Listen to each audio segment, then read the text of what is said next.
percentages and all that kind of stuff. And so we have it, but it's not something that I would really push on artists to consider like a major income source or something to work toward. Okay, so well, what makes an artist sync ready? If an artist wants to be positioned for possible sync opportunities, what do they need to have in place first? So it's the publishing information, it's the master information, it's also knowing what kind of music is syncable and isn't. I think just having the general education and doing the research on what kind of stuff is generally syncing, and then making music for that kind of genre. Okay, and so well, how do you Green Tea Distribution? How does Green Tea decide which artist to possibly even pitch to an opportunity? Is that something that y'all do? Do you actually pitch? Yeah, so we have our sync pitching form goes to our private disco playlist, and we have someone that we get briefs every day, and then we go through our library of artists on the platform, and then we'll handpick and then pitch those songs, depending on the brief. Awesome. So, yeah, sync opportunities, they sound glamorous, but a lot of times they're misunderstood by artists. So from your point of view, what do indie artists most commonly get wrong about sync opportunities out there? I just think it's good to be realistic about how often they're getting syncs, right? I think as a label, we were realizing that major labels a lot of the times had the strongest relationships for sync with the bigger production houses. And so it's sort of like the evolution of film and TV is happening also at the same time as music right now, where a lot of these companies are, again, they're building their own music libraries internally. And so it's just good to be realistic about knowing if you're in music to make money as a sole sync composer, then that's one thing, but it's usually like some of the biggest artists in the world still don't get a lot of syncs. And so it all depends on the relationship of your team. We have a great relationship with our sync houses. We put a lot of time into those, but even so, it's still it's not a feature that we love to say, hey, like, if you're looking to just get sync opportunities, we're not gonna promise that in the same way that we can deliver results on other things. But we do have that option, and we do actively push that, forward. Yeah, so, well, you talk about community as a part of your platform, so I found that really interesting because that's not something you see with distribution very much. What does that look like in practice, and why do you see community as a meaningful differentiator in the distribution product? So we want to build the largest independent artist community of any distributor in the world. And the way that we're doing that is when you sign up with us, you get thrown into a Discord alongside all of our other artists. We have about 1,000 artists that are in this Discord. So when you have a release, imagine getting 1,000 people to pre-save the song automatically, right? Like, we want our artists to support each other, and as the ecosystem gets bigger and bigger, there'll be more and more support per release. And we want them to collaborate with each other, share marketing tips with each other. I mean, we can share so much as the people running the platform and doing the research, but we're not artists ourselves every day putting out music, the artists are. And so we want it also to be a platform where they can engage and share information on what's working, what's not working with one another. And that happens every day within our platform as well. Yeah, that's a pretty unique position. I found that really interesting. So if students in this room are going to be working in the industry within the next couple of years here, 1-2 years, what do you wish that more music business professionals understood about distribution before they started actually advising artists? Well, it's again, we're changing so quickly, and at the moment, I think distribution is becoming such an exciting part about the record business, and services like ours that offer all these tools for a low monthly fee. I mean, who would have thought Netflix would be $15 a month and you could watch 1 million movies at the flick of a dime, right? Yeah. And so I think we're entering this really like competitive landscape of what it means to be a distributor. I mean, the one thing about us that really sets us apart that I wish they would mention just in terms of what's important is our distribution arm is backed by an already successful record label, and most distribution companies are just tech companies. And so we're coming at things from a much more artistic development space, from a relationship, from the fabric of our company, from the notes that we give, from the panelists that we have, versus these other companies that are just tech companies putting your music out. Even if they will offer services at some point, you really want to be with a company that has the fabric of a record company, because we were in the business of promoting music before we started this. And so most tech companies were not in that field, they were just in the business of scaling a tech venture. So that's the core, I think, fundamental difference that's important for users and also teachers to also understand. Yeah, absolutely. Yeah, distribution was all about promotion originally, and now we're seeing a lot less of that. It's more about the tech. So Right. yeah, that's really cool. So are we opening up for questions? Or I have more, so if I wanted to open it up though for the students. We have some really great students in here that want to ask you some questions. So our first student is ready to go. Hey, how you doing, sir?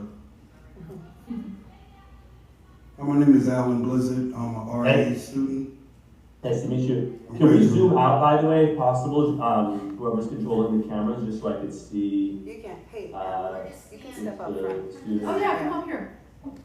Yeah. Put yourself I think they were You can doing see it if you some stand zoom right out there on thing in the the side. beginning, which I thought was cool. There you go. Hi, my name is Alan Blizzard. Blizzard's Music Group. I graduated on June 5th with my bachelor's. I'm in the RA program. Awesome.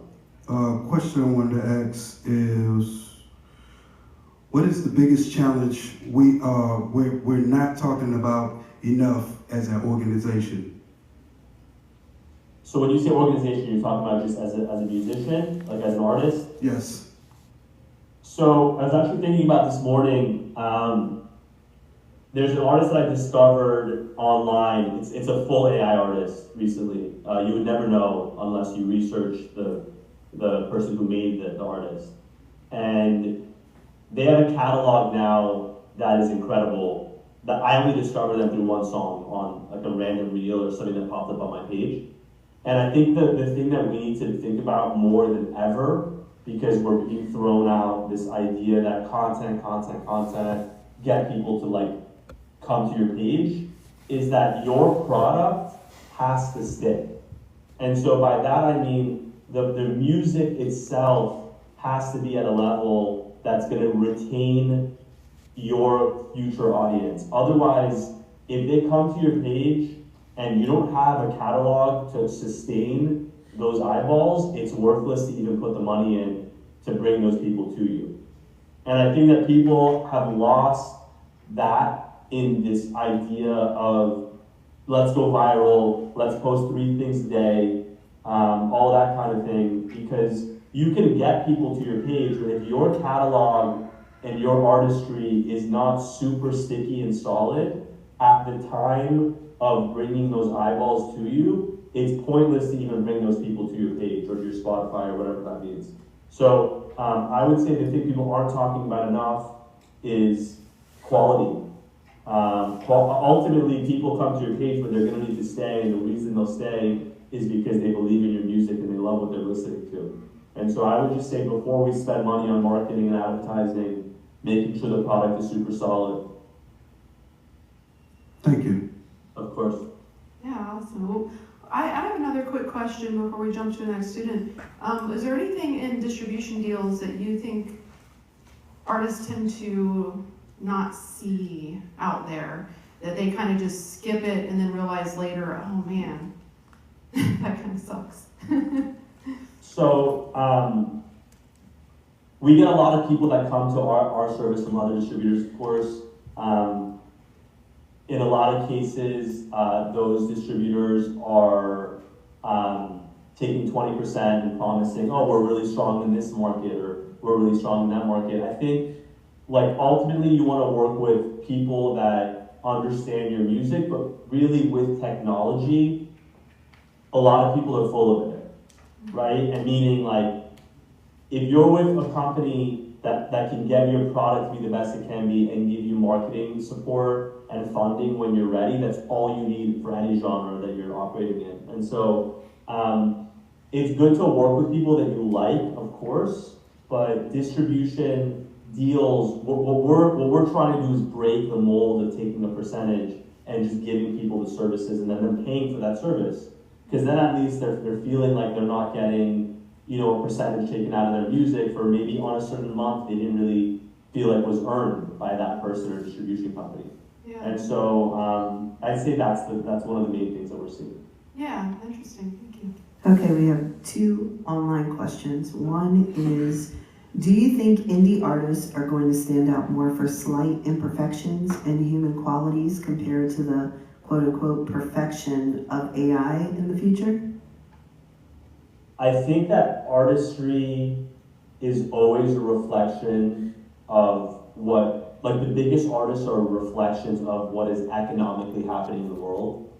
And so when you looked at like we haven't had a ton of breakout stars like the way that we used to on a yearly basis. You have now one every like 3 or 4 years, right? Like we haven't had another Billie Eilish where she was cultural and commercial, or a Weekend even where you have both the intersection of each for a long time. I mean, you have Sabrina Carpenter who's amazing, who's really big in the pop space, but like, is she really standing for like an entire culture of kids beneath her versus being a pop enigma? Those are two different things. And so when you talk about AI versus human, I think ultimately it doesn't matter. It just matters of who can represent a culture or a group of people in the most relatable way and make great art about it. So whether that's AI or human doesn't really matter to me. I think it just depends on who does the best job of representing, you know, what are people feeling in that time. And so that can be done with either one. Okay, and the other question is about sync licensing. You mentioned that you do have a team that does sync pitching for the briefs that come in. Do you guys take any percentage for any of those licensing deals that you create?